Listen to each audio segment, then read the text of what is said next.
बिस्मिल्लाहिर्रहमानिर्रहीम अस्सलामु अलैकुम दोस्तों, किसी भी गैर मुल्की टीम के दौरे पाकिस्तान से पहले भारतीय और बीसीसीआई क्यों साजिश करते हैं, जबकि ऑस्ट्रेलिया के दौरे पाकिस्तान से पाकिस्तान क्रिकेट बोर्ड को कितना फायदा हुआ है, जानकर आपका दिल भी झूम उठेगा। सारी की सारी तफसील आप भाइयों को इस वीडियो में मिल जाएगी। आप भाइयों से गुजारिश है कि इस वीडियो को आखिर तक जरूर दें। हाल ही में इख्तिताम पजीर होने वाली पाकिस्तान ऑस्ट्रेलिया सीरीज ने मुल्क भर के शायकीन क्रिकेट को अपनी तरफ मुतवज्जो किया, क्योंकि ऑस्ट्रेलिया ने तकरीबन 24 साल बाद पाकिस्तान का तारीखी दौरा किया और इस दौरे ने जिस तरह शायकीन को अपनी तरफ मुतवज्जा किया, इससे पाकिस्तान क्रिकेट बोर्ड को भी खूब मुनाफा हुआ। पीसीबी के चेयरमैन रमीज राजा का बताना है कि हाल ही में खत्म होने वाले ऑस्ट्रेलिया के होम टूर ने बोर्ड के कमर्शियल साइड पर सारे रिकॉर्ड तोड़ दिए। रमीज राजा ने एक इंटरव्यू में अक्टूबर में भारत के खिलाफ पाकिस्तान की तारीखी T20 वर्ल्ड कप की फतह को याद किया और उसे तिजारती पहलू में क्रिकेट के लिए एक बड़ा फरोग करार दिया। उन्होंने कहा कि माजी करीब में अच्छी कारकर्दगी के साथ हमारी क्रिकेट टीम ने लोगों में इत्मीनान पैदा किया, जिसने हमें तिजारती बुनियादों पर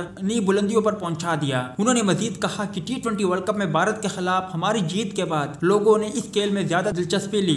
सिर्फ ऑस्ट्रेलिया के होम टूर ने 2 अरब तक मुनाफा कमाया, लिहाजा ये हमारे आगे बढ़ने के लिए एक मस्बत इलामत है। दोस्तों, आप भाइयों को मालूम हो गया कि गैर मुल्की दौरे से पाकिस्तान को क्या फायदा होता है, तभी तो भारतीय और बीसीसीआई साजिश करते हैं कि कोई भी गैर मुल्की टीम पाकिस्तान का दौरा ना करे।